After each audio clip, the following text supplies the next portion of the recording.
Hari ini kita akan membahas materi tentang data mining, performa klasifikasi lanjutan.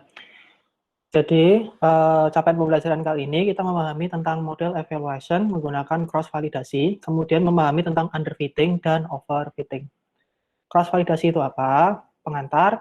Inti dari klasifikasi adalah mempermudah proses prediksi dan klasifikasi untuk data yang akan datang. Seperti itu ya. Pengertiannya dari data mining, itu kan kita pakai data yang sudah ada. Data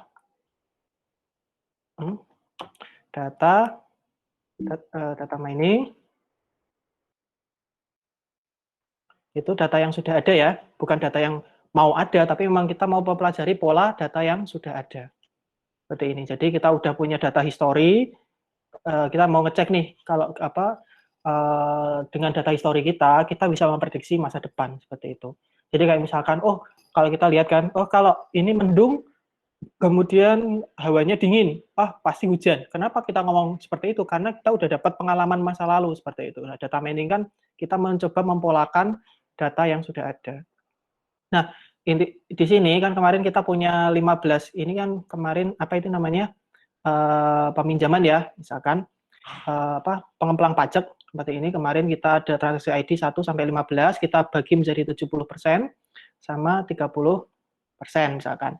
Kemudian data trainingnya 70%, kita lakukan pemodelan, bisa pakai decision tree, bisa pakai decision tree, atau bisa pakai naive Bayes kemarin, seperti itu. Kemudian kita modelkan. Jadi yang tadi, mungkin ada kelasnya, ini harusnya kelasnya no, misalkan ini no, ini yes, misalkan. Nah, nanti model kita akan memprediksi apa nih? Apakah ini no? Oh, ternyata ini no. Oh, berarti kan hasilnya benar. Kemudian ini yes, diprediksinya yes. Oh, ternyata hasilnya no. Berarti kan salah, seperti itu. Nah, di sini teman-teman bisa melihat ada kemarin kan kita pakainya ada akurasi presisi recall ya. Ada akurasi itu TP ditambah TN dibagi TP plus FN plus TP plus TN. Kemudian ada recall-nya juga, ada presisi juga. Nah, kalau dari klasifikasi, kita punya data mentah seperti ini, kemudian kita pre-processing, kemudian datanya jadi bersih. Nah, data bersih ini yang 100% kita bagi jadi 70% training, kemudian 30% testing. Seperti ini. Kemudian dari data training ini kita jadikan model fit. Model fit seperti ini ya. Kemudian keluarannya pakai model predik, kemudian luarannya adalah result. Nah, kalau untuk caranya seperti ini kemarin, kita ada ini ya, tax event dan lain-lain. Sini data dibagi menjadi 70 sama 30, jadi 70 jadi ini, misalkan 7, kemudian 30-nya jadi testing. Untuk mengetahui performa, model predik akan mengisi kolom prediction. Kemudian ada prediksi di sini. Ini kan prediksi dari mesin learning kita ya, dari mana? Dari sini, model predik kita. Dia akan ngecek apakah ini misalkan ini jawabannya no, ini jawabannya yes, ini mungkin jawabannya yes. Kalau di sini kan berarti ini salah satu ya, ini salah satu, ini salah dua, berarti ada dua kesalahan. Gitu ya. Setelah kita memahami apa itu akurasi, presisi, dan recall, kita akan dihadapkan pada pertanyaan. Berapa persentase pembagian data training dan testing yang tepat? Kemudian seberapa kita yakin bahwa model pembelajaran itu layak digunakan? Ya. Jadi jawabannya adalah setelah beberapa persentase pembagian data training dan testing yang tepat, kita sudah mempelajari nih bahwa dataset bisa digunakan untuk membuat model pembelajaran dan menghitung performa. Kita bisa memakai 70%, 30%, 70 banding 30, kemudian 80 sama 20, kemudian ada 90 sampai 10. Mana yang cocok? Itu. Mana yang cocok? Nah, kalau saya pribadi, saran saya adalah pakai yang 70-30. Kalau misalnya kepepet, variasi yang 80-20. Maksudnya seperti ini, 70 untuk training, kemudian 30 untuk testing. Misalkan kita agak repot, maksimal adalah 80 untuk training sama 20 untuk testing. Ini golden rule kita. Pak, golden rule-nya Bapak apa? Saya pakai 70-30. Atau pakai 60% sama 40%. Ini udah yang paling bagus. Saya nggak mau pakai 90-10. Kenapa? Nanti datanya akan nggak balance atau nggak imbang. Misalkan seperti ini nih, kita punya dataset penyakit kanker dengan jumlah record 1000 record. Seperti ini ya. Kemudian ternyata dalam dataset distribusi kita 900 sehat, 100 sakit. Maklum ya, iyalah. Misalkan kita punya penyakit kanker misalnya penyakit kanker atau tumor ya, amit-amit sebelum bayi ya. Misalkan ada penyakit, kan yang sakit itu kan lebih sedikit daripada yang sehat kan. Nah, kita mau ngecek nih apakah orang ini kalau kita buat sistem informasi data mining misalkan informasi prediksi penyakit kanker, nah, kan karena kita dapat datanya sedikit sekali, ini tidak masalah. Nah, dari tahap tersebut kita acak dulu datanya. Kalau teman-teman buat dataset itu kan pasti tulisnya seperti ini ya, maksudnya yang sehat dimasukin semua, habis itu baru yang sakit, seperti itu kan. Nah, nanti kalau waktu kita mau pakai data mining, datanya ini harus diacak dulu nih, urutan kedatangannya, urutan recordnya, seperti ini ya. Ini, kemudian asumsikan distribusinya merata nih. Misalkan, distribusi merata itu maksudnya seperti apa? Distribusi merata itu pembagiannya nanti di training sama di testing itu bagi sakit sama sehatnya itu merata. Nah, maka ada kemungkinan sakit ada di data training, kan ini 100 ya, ada kemungkinan 50 itu punyanya sakit, di sini 50 punyanya sakit. Seperti itu ya. Kemudian jika pakai 80-20, ini kan asumsikan kita pakai 70-30 ya. 70-30. Kemudian kalau kita 80 sama 20, berarti kan ada 800 training sama 200 testing. Nah, sementara data sakit kita ada 100, kemungkinan ada yang di testing, tapi pasti sebagian besar ada di training ya, seperti itu. Nah, masalahnya kalau kita pakai 900 training sama 100 testing atau 90 banding 10, kemungkinan yang sakit itu pasti sedikit sekali di testing, tapi sebagian besar pasti akan ada masuk di sini nih, di training. Nah, masalahnya apa? Kalau membuat model pembelajaran, maka banyak contoh harus dipelajari. Kalau di data training, jumlah kelas sehat dan sakit memadai, maka model pembelajaran dapat membuat pola lebih baik. Seperti ini ya, komputer itu kan memang nggak pinter ya. Komputer itu pintar karena kita kasih data. Kalau dia nggak pernah lihat data, ya nanti dia nggak bisa bedakan seperti itu. Misalkan saya suka badminton ya, saya suka badminton itu, saya badmintonnya itu sama teman-teman RT terus gitu kan. Akhirnya kan yo, saya nggak tahu nih apa kalau misalkan ada ternyata ada pemain yang lebih bagus. Nah, itu kan kita nggak bisa ngecek apa dia itu pemain bagus apa enggak, seperti itu. Nah, intinya 900 sehat sama 100 sakit ini pun sebenarnya probabilitasnya udah 9:1 ya. Nah, ini tuh sebenarnya udah enggak bagus nih teman-teman. Nah, teman-teman harus menaikkan prosentase seperti ini. Nanti kalau ini nanti kita masuk ke imbalance ya. Nanti kita akan masuk ke imbalance. Nanti kita akan cek kita bisa masuk sini sebelum semester akhir, sebelum tengah semester atau tidak. Kemudian kalau intinya kalau tadi 900 sehat sama 100 sakit, yo dibuatnya gini aja, 7:3 seperti ini. 7:3. Oke. Kemudian lalu berapa persentase pembagian data testing yang tepat? Misalkan kita menggunakan rasio data training dan testing sebesar 90:10. Meski data sudah diacak, ternyata sampel data sakit berada di testing semua. Misalkan seperti ini ya. Misalkan 90 sama 10, seperti ini kan, 10. Ternyata itu di sini tuh isinya sehat semua. Nah, di sini isinya sakit semua nih. Ternyata sakit semua. Mungkin enggak? Jawabannya adalah mungkin. Lah, model pembelajaran kita kan lihatnya dari training tok nih, dari ini. Berarti dia taunya sehat terus. Jadi kalau dia ngelihat ada data ini, pasti akan dideteksi adalah sehat. Kenapa? Loh Pak, bukannya kalau ini ada data sehat-sehat ya Pak, kita ada data sehat-sehat seperti ini, kemudian ada sesuatu ditaruh, dan dia ada di off-grid seperti sini, pasti kan jatuhnya bukan sehat ya Pak.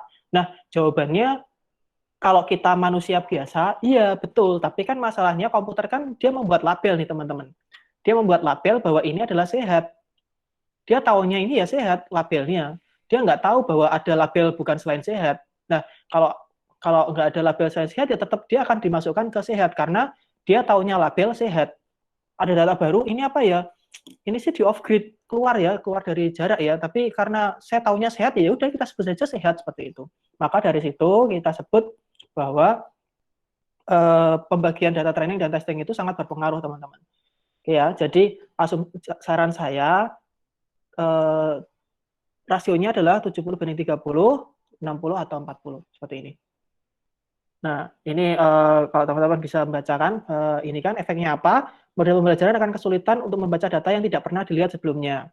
Ini kan, seperti ini. Ingat, komputer itu pintar jika diajari, dan model pembelajaran akan mengklasifikasikan sesuai pengetahuan yang diketahui. Karena dia tahunya sehat, kalau ada data yang selain sehat, ya tetap diomongi sehat, karena dia taunya vocabulary-nya sehat. Misalkan kalau teman-teman ngomong sama adiknya lah, adiknya selalu diomongi bahwa ini adalah apel, misalkan seperti itu kan.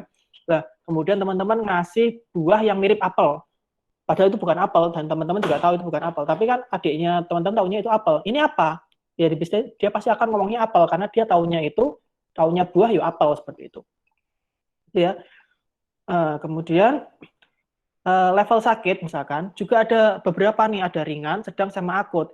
Jika ada data sakit akut, mungkin ada model pembelajaran yang bisa menilai bahwa ini bukan sehat. Tapi yang sedang sama akut pasti akan disebut sebagai sehat, seperti ini. Kemudian, seberapa yakin bahwa model pembelajaran itu layak digunakan? Asumsikan kita punya dataset klasifikasi, seperti itu ya. Sehat sebanyak 100, dan dengan 70-nya itu sehat, sakitnya 30. Dataset yang kita pakai memang benar kita acak terlebih dahulu, tapi apakah kita yakin distribusi data untuk training dan testing sudah merepresentasikan dunia nyata? Karena untuk 100 dataset itu hanyalah sampel dibandingkan jumlah penduduk kota Semarang misalnya. Misalkan gini nih, kita misalkan mau deteksi penyakit corona lah, katakanlah di Semarang itu datanya penduduknya mungkin ada sekitar 20 juta ya, katakanlah seperti itu, misalkan 20 juta. Sementara kita itu tahunya cuma di kelurahan dekatnya Udinus toh ini yang ternyata cuma dataset 100. Apakah kita akan yakin bahwa data itu bisa digunakan untuk seluruh Semarang? Jawabannya bisa dengan menggunakan cross validation. Jadi apa? Kita pengen mengetahui model pembelajaran kita itu robust, handal atau enggak, seperti itu. Nah, cross validation itu apa? Prosedur resampling yang digunakan untuk mengevaluasi model pembelajaran pada data yang terbatas. Teman-teman kemarin pernah saya terangkan di beberapa waktu yang agak lalu. Resampling itu kan kita ada sampling ya, misalkan ada mangkok seperti ini, mangkok isinya permen. Kan kita resampling itu kan kita ambil, kemudian ini permen warna merah, masukin lagi, kemudian ini permen warna biru, masukin lagi. Itu kita sampling ya, resampling. Nah, prosedur ini memiliki parameter tunggal yang disebut K yang mengacu pada jumlah kelompok yang sampel data tertentu akan dipecah. Oleh karena itu, prosedur ini disebut dengan K-fold cross validasi. Ketika nilai tertentu untuk K dipilih, K tersebut dapat digunakan sebagai pengganti K dalam referensi model. Misalkan kita ngomongnya K-nya 3, maka menjadi 3 cross validasi. Misal, jika kita menentukan K-nya 3, maka kita akan mengulangi proses pembelajaran sebanyak 3 kali. Contohnya seperti apa sih, Pak? Contohnya seperti ini nih. Misalkan kita punya data pengemplang pajak ya. Pengemplang pajak, ini kita punya ada data 10, kemudian ada event, no, yes, dan seterusnya. Kalau di cross validasi, data ini akan kita bagi sebanyak K kali, diulang sebanyak K kali, tiap perulangan dicatat performanya, rata-rata performanya dihitung adalah total performa dibagi K. Contohnya seperti ini. Misalkan, ini kita punya record ya, record 1, 2, 3, 4, 5, 6, 7, 8, 9, 10. Tak bagi, misalkan saya minta tak bagi jadi 3 volt. 3 volt ya. Berarti 1, 2, 3, 4 ini tak masukkan sebagai volt 1. Jadi ya, volt 1 ini isiannya record 1, record 2, record 3, record 4. Volt 2 tak buat record 5, 6, 7, volt 3-nya record 8, 9, sama 10. Nah, record 1 itu isiannya apa? Isiannya ya ini, yes, single 125 sama no. Seperti ini ya. Nah, di sini teman-teman bisa lihat nih, karena kita buat 3 volt, maka kita buat 3 model pembelajaran. Nah, di sini kan kita buat ada volt 1, volt 2, volt 3. Isiannya apa? Jangan lupa ya, volt 1 isiannya 1, 2, 3, 4. Jadi ini isiannya 1, 2, 3, 4, 4, 5, 6, 7, 1, 2, 3, 4, 5, 6, 7, 8, 9, 10. Seperti ini ya. Kemudian ada volt 2, ada volt 3. Nah, di sini yang volt pertama, volt 1 sama volt 2 dibuat training, volt 3-nya buat testing. Kemudian pas di volt 2-nya, volt 1 sama volt 3-nya buat training, volt 2-nya buat testing. Kemudian di volt 3-nya, volt 2 sama volt 3-nya buat training, volt 1-nya buat testing. Pak, bingungi Pak. Ya, enggak apa-apa. Kita visualisasi. Perhatikan warnanya teman-teman. Misalkan kita punya data mentah nih, data mentah, kemudian kita preprocessing datanya. Kemudian jadi data bersih. Preprocessing kemarin apa? Jangan lupa ada remove duplicate ya kan. Kemudian ada missing values dan lain-lain. Ini kan teman-teman harus diperbaiki dulu preprocessing datanya. Kemudian jadi data bersih ini. Nah, data bersih kita buat dulu jadi 3 volt misalkan ya. 3 volt, kemudian warnanya teman-teman tinggal begini. Misalkan 1 2 itu tak buat sebagai training. Dataset training, 3-nya tak buat sebagai testing. Kemudian dari 1 2 ini saya buat model fit. Kemudian yang 3 ini tak buat sebagai model predik. Kemudian keluar K-nya sama dengan K1-nya berapa resultnya. Resultnya apa nih? Bisa akurasi, bisa presisi, bisa recall. Kalau saya tiga-tiganya tak pakai semua ya, akurasi, presisi, recall. Kemudian udah nih, kalau keluar ya, kemudian teman-teman lihat nih, ada data training. 1 sama 3 yang tak buat training, 2-nya tak buat testing. Kemudian hasil K2-nya berapa nih? Yang K3 ini kan K3 ya, 1-nya buat testing, 3 sama 2-nya tak buat training. Kemudian K32 tak buat model fit, kemudian 1-nya buat testing, kemudian hasilnya berapa nih? Nah, resultnya, teman-teman bisa lihat, resultnya K1 tambah K2 tambah K3 dibagi 3. Misalkan akurasinya ya, tinggal akurasi dari K1 tambah akurasi K2 tambah akurasi K3 dibagi 3. Seperti itu. Nah, nanti keluar hasilnya. Nah, berapa K optimumnya? Jawabannya, Pak, K optimum. Tadi kita ngomong, Pak, K itu bisa berapa sih, Pak? K itu kan kita ulangi kan, K itu kan jumlah volt kan, jumlah volt misalkan 1, 2, 3. Kalau kita membuat 3 berarti diulang 3 kali, seperti ini ya, diulang 3 kali, 3 kali seperti ini. Kalau buatnya 5, kalau kita covoltnya 5 berarti di sini jadi 5 kali, ini 5 kali, berarti ini jadi 5 kali. Ini ya, jadi 5 volt. Seperti ini. Nah, kalau 10 berarti ya tinggal tambahin lagi 10, ini ke sini 10 ya. Ini 10, ini ke 10. Nah, optimumnya berapa sih, Pak? Sebenarnya optimumnya kalau teman-teman nyari adalah, kan kita tadi ngomong nih, misalkan K1 akurasi berapa? Kemudian K2 akurasi berapa? Misalkan K3 akurasi berapa? Asumsikan kalau kita punya data ya, data masuk nih. Kira-kira itu dia itu sakit apa sehat? Misalkan seperti itu ya, sakit atau sehat. Nah, di sini akurasinya dia akan ngomong bahwa K1 dia akan ngomong sakit nih. K2 dia akan ngomong sehat misalkan. Kemudian K3 akan ngomong sakit. Nah, Pak, berarti K yang dipakai yang mana? Ya, kita pakai majority vote. Oh, dia yang karena dari 3K yang dipakai adalah sakit, maka dia adalah sakit. Maka dari itu, K optimumnya berapa? Kita mulainya dari 3, 5, 7, sama 10. Loh Pak, kok nggak ada 4, 6, dan 8? Jawabannya apa? Karena kita mau majority vote. Asumsikan kalau kita punya K-nya 4. Ternyata di sini dia ngomong sehat. Nah, berarti keputusannya apa nih? 2 sakit, 2 sehat. Nggak bisa diputusin kan? Ya, makanya kita pakainya angkanya yang dari terkecil dulu. K-nya 3. Berarti, Pak, nanti kalau saya punya sistem, ya, berarti Pak, kalau nanti saya punya sistem, kan kita tadi buat ini ya Pak ya, buat ini ya, misalkan, kan di sini Pak, di tiap K itu kan kita punya model fit Pak, kita punya model. Berarti model yang dipakai yang mana? Di sini ada 2 cara teman-teman. Misalkan di sini akurasi dapatnya 70, di sini 80, di sini mungkin 75. Cara pertama, untuk ambil modelnya, model 80 yang tak ambil nih. Model 80 yang tak ambil. Ini cara yang paling umum digunakan. Karena apa? Oh, yang akurasi paling bagus di sini kok. Jadi model ini yang saya ambil. Cara kedua, yang seperti tadi nih. Cara yang kedua, nanti kalau kita punya dataset baru, kalau kita misalkan punya data baru, misalkan data uji baru, mau masuk, berarti masukkan dulu ke sini, model prediksi ini, kemudian masukin prediksi ini, kemudian masukin ke prediksi ini. Hasilnya apa? Misalkan di sini ngomongnya sakit, misalkan, ini sehat, ini sakit, misalkan. Berarti kita ngomong, berdasarkan cross-validasi kita, maka dia adalah sakit, seperti ini. Tapi, Pak, kalau ini di rapid manner bagaimana? Kalau di rapid manner yang dipakai adalah yang prediksi terbagus. Misalnya di sini ya, ini prediksi sakitnya adalah 70%. Ini sehatnya katakanlah 80%. Ini prediksi sakitnya katakanlah juga 70% ya. Kalau di rapid manner dia akan lihat yang K-nya paling bagus.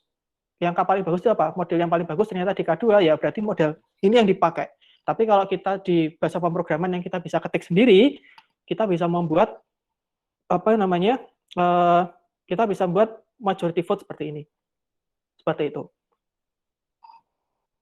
Nah, berarti K-nya berapa? K optimumnya sama, kita mulai dulu dari 3. Habis itu 5, habis itu 7, habis itu 10. Ini ya. Kalau kita lihat 3 hasilnya berapa? Misalkan 3 akurasinya 90, 5 akurasinya 95 misalkan, 7 nilainya 90 lagi, 10 nilainya 80. Berarti yang dipakai optimumnya berapa? Optimumnya adalah 5. Pak, berarti K-nya dicobain satu-satu, Pak? Betul jawabannya. Dicobain dari 3 dulu, kemudian 5, kemudian 7, kemudian 10. Hasil yang paling bagus yang kita pakai, berarti K-nya 5. Seperti itu ya. Kemudian, Pak, kenapa sih Pak kok yang pakai 390, yang pakai 595, kemudian yang 7 kok 90, kok K-nya 10 kok 80? Kenapa? Nah, maksudnya seperti ini nih, misalkan kita punya K3, katakanlah kita punya penyakit sehat, penyakit ya, yang sehat sama yang sakit. Katakanlah kita punya 70 ya, 70, sakit kita punya 30. Nah, kalau kita K-nya adalah 3, berarti kan kita buat 3 ini ya, 3. Berarti mau tidak mau sakit sama sehat, ini sakit sama sehat, di sini ada sakit sama sehat. Nah, sakit karena kita mintanya K-nya 3, berarti sakit ada 3 di sini, sehat ada 3 di sini. Di bagian sini ya. Di sini pun ada 3 sama 3, di sini sakitnya ada 3, sehatnya ada 3. Itu minimalnya. Karena kita 70 kan enak ya, kita bisa masuk sini, seperti ini.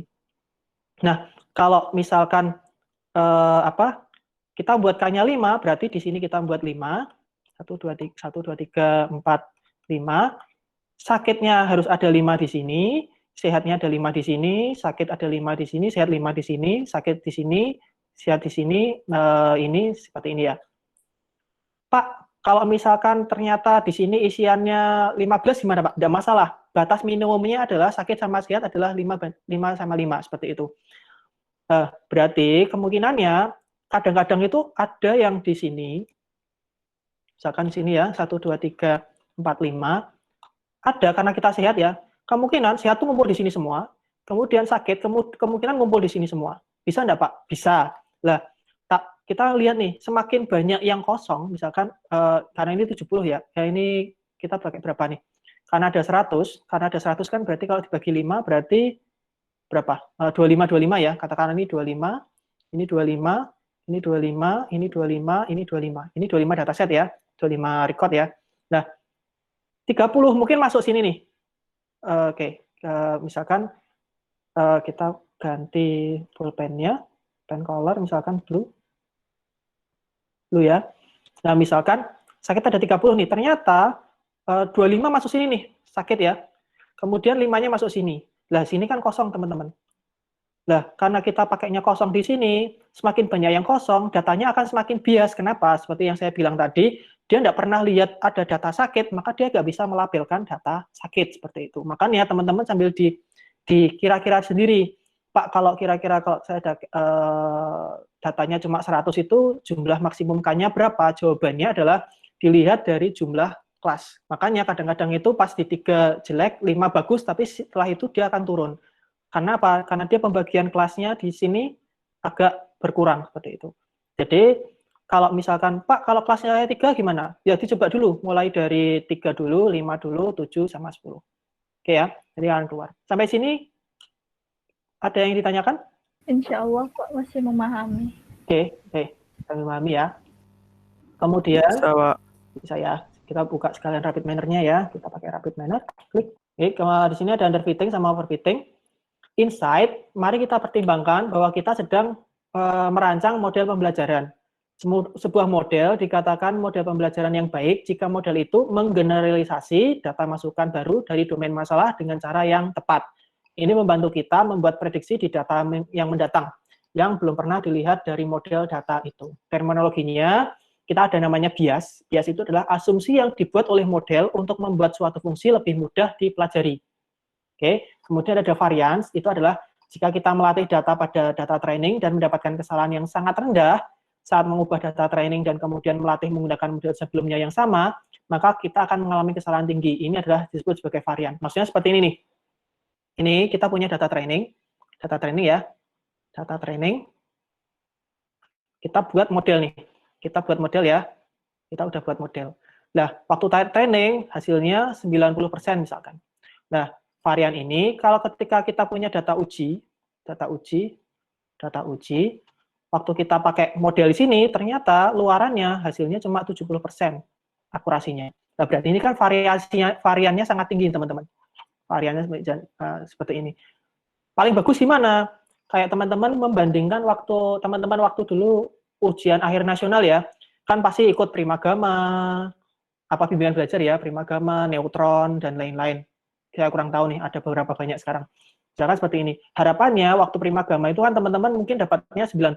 Waktu ujian akhir nasional, UANAS, inginnya dapatnya 100 toh, seperti ini. Harapannya kan seperti ini. Nah, pembelajaran yang baik itu seperti ini. Lah, teman-teman belajar di Primagama dapatnya 90.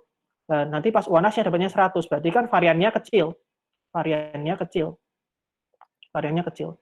Nah, tapi kalau teman-teman di Primagama waktu tryout dapatnya 90, tapi UANAS-nya dapatnya 70. Nah, ini kan berarti gagal ya teman-teman ya, berarti variannya besar. Seperti itu. Harapannya apa? Berarti kita menurunkan variannya. Seperti itu. Oke. Underfitting itu seperti ini. Model pembelajaran dikatakan underfitting ketika tidak dapat menangkap tren yang mendasari data. Nah, misalkan seperti ini ya. Nanti kalau teman-teman akan melihat konsepnya itu nanti waktu kita masuk linear regresi, tapi ini nggak masalah. Misalkan kita punya seperti ini, kita punya adalah fitur 1, ada fitur 2 ya, seperti ini ya. Kemudian ada beberapa data, misalkan seperti ini. Misalkan ada seperti ini ya, ini data training kita. Kemudian ini ada data testing, seperti ini. Nah, ketika underfitting itu seperti ini kita masih, kalau biru ini training ya teman-teman ya. Kemudian, saya tulis dulu, warna biru.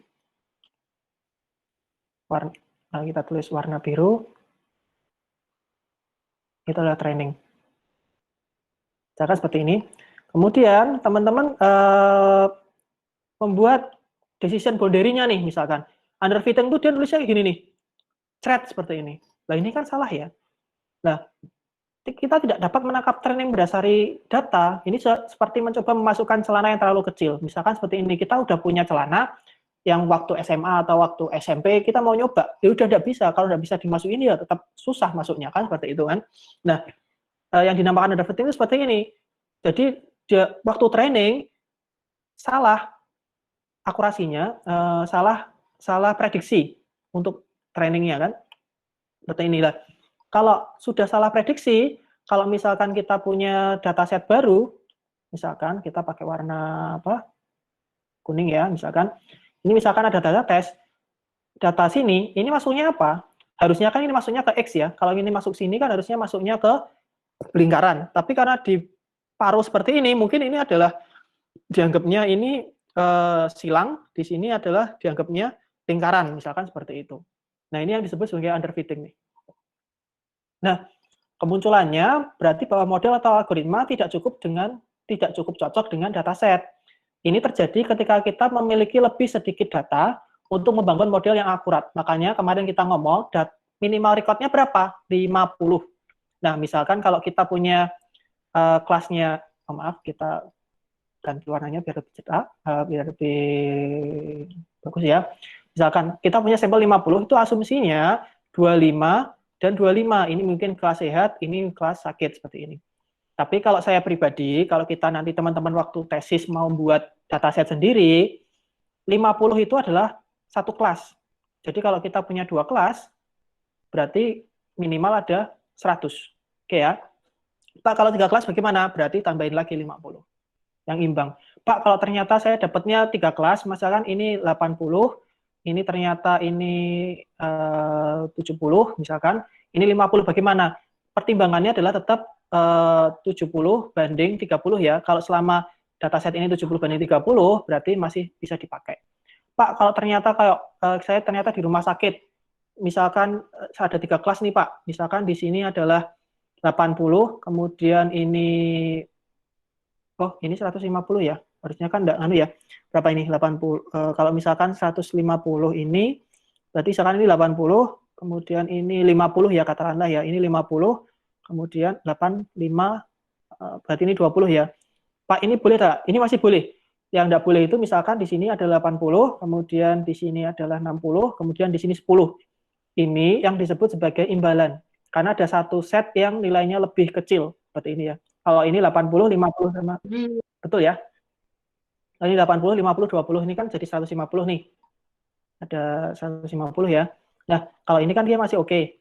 80, 50, 20. Tapi kalau udah mulai naiknya ketinggian, 80, 60, terus kemudian 60 ke 10-nya kok rendah, ini jatuhnya adalah imbalan. Pak, berarti gimana?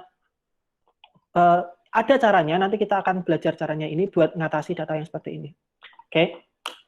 Nah, terus caranya bagaimana nih? Kalau teman-teman kalau memang bisa mendapatkan data lebih banyak, ya gunakan data lebih banyak. Kemudian yang kedua adalah kita kurangi fiturnya dengan pemilihan fitur. Seperti kemarin ya, kalau fitur itu kan ada banyak, ada katakan ada X1, X2, X3 dan seterusnya. Kita bisa mengurangi yang penting-penting aja seperti itu. Kemudian underfitting itu adalah high bias dan low varian. Seperti ini ya. Underfitting itu pasti high bias sama low varian. Nah, teknik mengurangi underfitting itu meningkatkan model complexity. Maksudnya apa nih? Kemarin kan teman-teman ada decision tree. Ada decision tree ya. Ada decision tree, ada yang pakai ID tree, CART, ada yang pakai C.45. Dan itu kan ada yang pakai pruning, ada yang pre-pruning, kemudian maksimum lift-nya berapa? Lift-nya ya. Nah, ini yang disebut sebagai complexity. Misalkan teman-teman pakai ID tree, nggak pakai ini, nggak pakai ini. Lah, terus kemudian hasilnya berapa? Nah, kalau ternyata hasilnya jelek, diganti lagi di tutorial. Pak, berarti kan kita harus nyobain satu persatu ya, Pak? Iya, betul.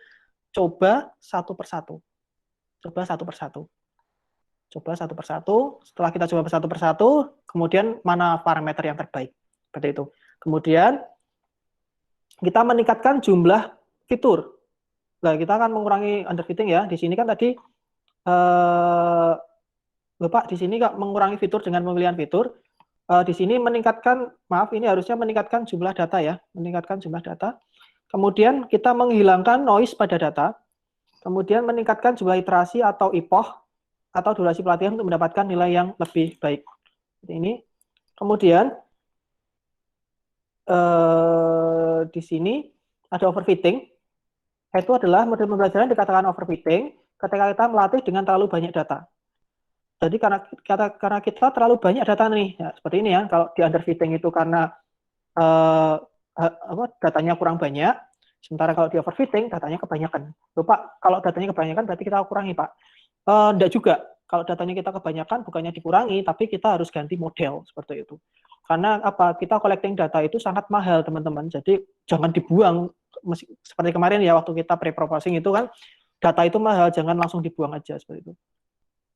Nah, saat model dilatih dengan terlalu banyak data, model tersebut mulai belajar dari noise dan entry data yang tidak akurat dalam kumpulan data training kita. Kemudian model tidak mengkategorikan data dengan benar karena terlalu banyak detail dan noise. Lah, ada detail sama noise ini karena kita bisa hilangi dari pre-processing kemarin ya, seperti itu.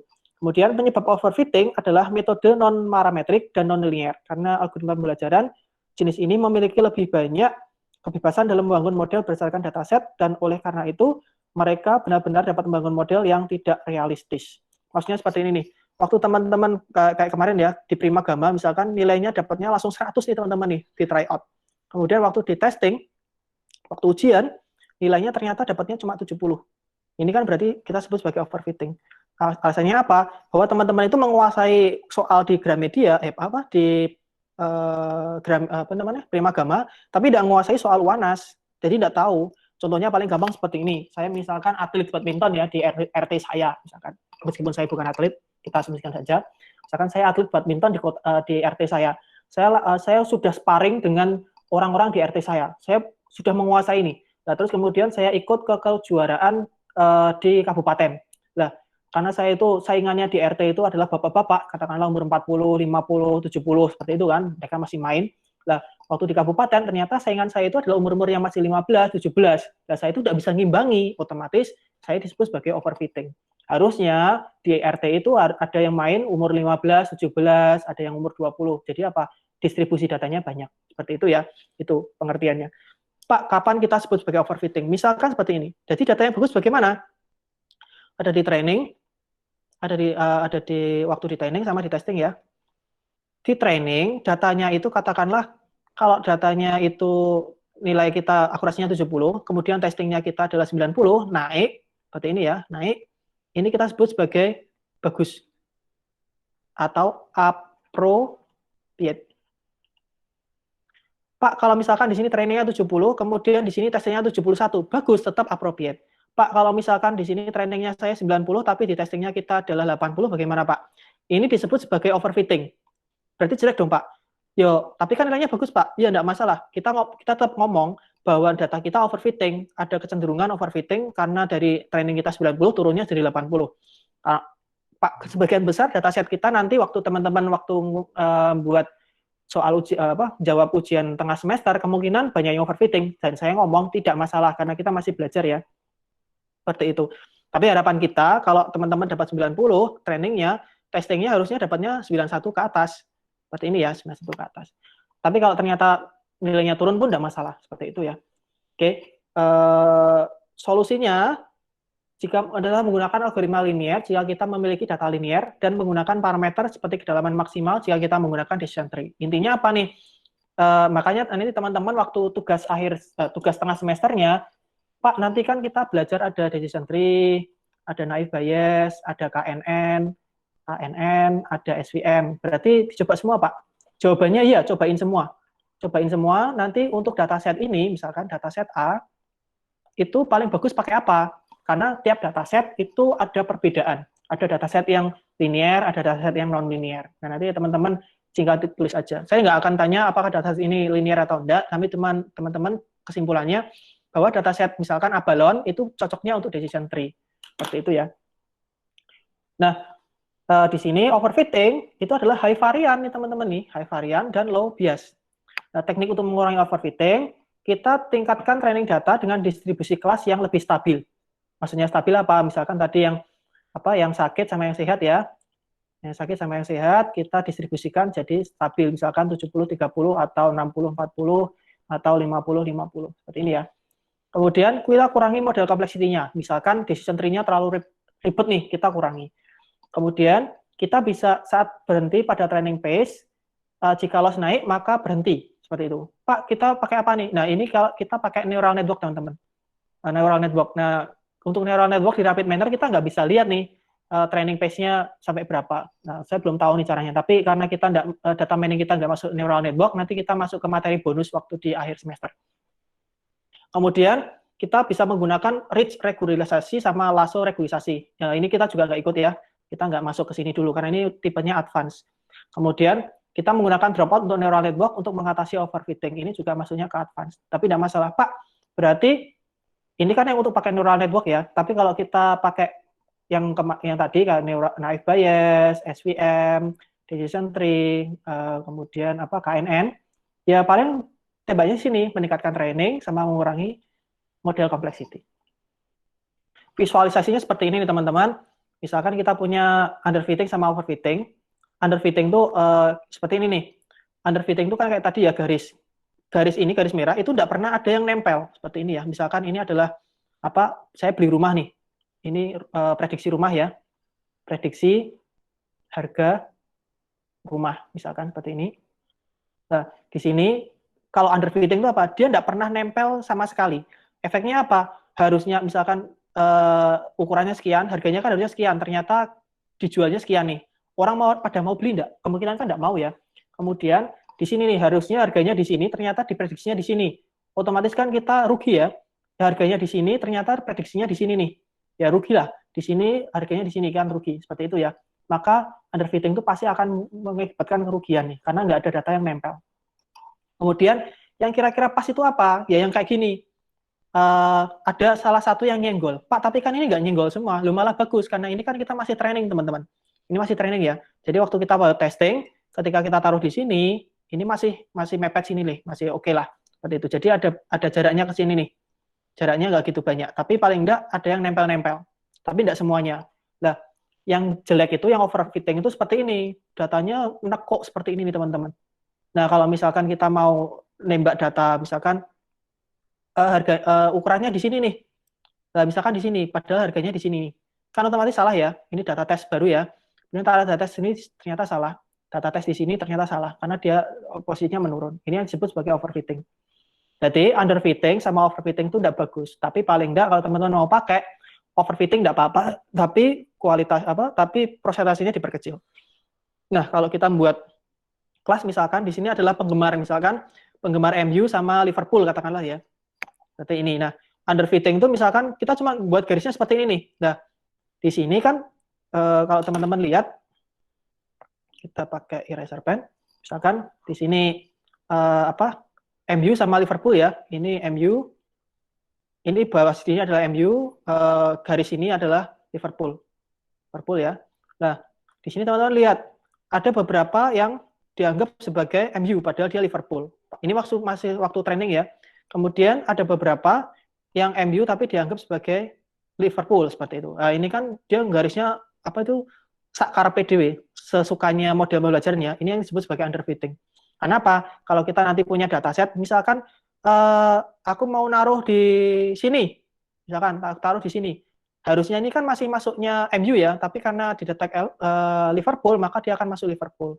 Kemudian misalkan tak taruh di sini, misalkan, harusnya kan dia jatuhnya adalah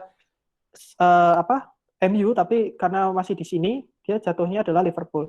Loh Pak, kok bisa ngomong bahwa Liverpool kan di sini kan ada X ya. Jadi kan ini harusnya masih temennya ya, kayak seperti itu. Istilahnya kan gerombolan.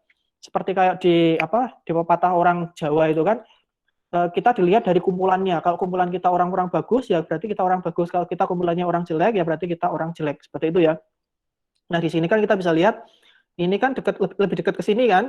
Berarti kan ini harusnya masih MU. Di sini, ini harusnya masih MU. Nah, di sini pasti Liverpool, seperti ini. Nah, berarti yang bagus apa? Yang bagus itu buatnya seperti ini nih. Jadi kalau saya buat di sini, pasti testing di sini, pasti jatuhnya adalah MU. Testing di sini, saya pasti jawabannya adalah Liverpool. Pak, tapi ini ada yang salah nih Pak. Ya, enggak apa-apa. Mendingan salah sedikit daripada salah banyak. Seperti itu. Istilahnya kalau di perang itu ada yang harus dikorbankan. Jadi kita, kalau Android backbone kan itu sempurna itu hanyalah punyanya Allah dan Tuhan sama Android backbone ya. Tapi kalau di machine learning itu sebisa mungkin ya memperkecil kesalahan. Intinya begini, intinya di training dapat 70% tidak apa-apa nih akurasinya, tapi di testing berapa? Harus lebih dari 70%. Maksimumnya berapa Pak? Ya 100% berarti. Ini ya. Tapi jangan lupa, jangan hanya memikirkan akurasi, tapi pikirkan juga presisi sama recall. Seperti ini ya. Nah, kalau overfitting juga sama nih. Overfitting itu dia waktu training, dia buatnya nekuk-nekuk seperti ini. Nah, jatuhnya jadi repot. Itu ya. Nah, di sini kalau teman-teman lihat, kalau saya naruhnya di sini, misalkan, di sini. Ini kan harusnya teman-temannya X ya, teman-temannya MU, tapi karena dia nekuknya ke sini, pasti dia akan salah prediksi. Kemudian, tak taruh di sini, harusnya dia masih teman-temannya X, tapi dia diprediksi teman-temannya Liverpool seperti ini. Nah, ini yang namanya overfitting. Itu. Nah, cara cek underfitting sama overfitting, teman-teman bisa buat seperti ini. Kita punya data mentah, kemudian ada pre-processing data, kemudian jadi data bersih, kita bagi 70 sama 30, kemudian ada cross validasi, kemudian ada obtain performance, kemudian ada model predict, kemudian obtain performance. Kemudian kita compare for overfitting atau underfitting. Baik, mungkin kita sampai sini dulu. Untuk cara cek underfitting sama overfitting akan kita bahas di sesi berikutnya saja. Baik, kalau pertanyaan atau tanya jawab silakan kita masukkan ke grup WhatsApp ya. Sampai sini, terima kasih. Assalamualaikum warahmatullahi wabarakatuh. Waalaikumsalam warahmatullahi wabarakatuh. Waalaikumsalam warahmatullahi wabarakatuh. Terima kasih Pak. Terima kasih, sama-sama. Makasih Pak. Ya, makasih.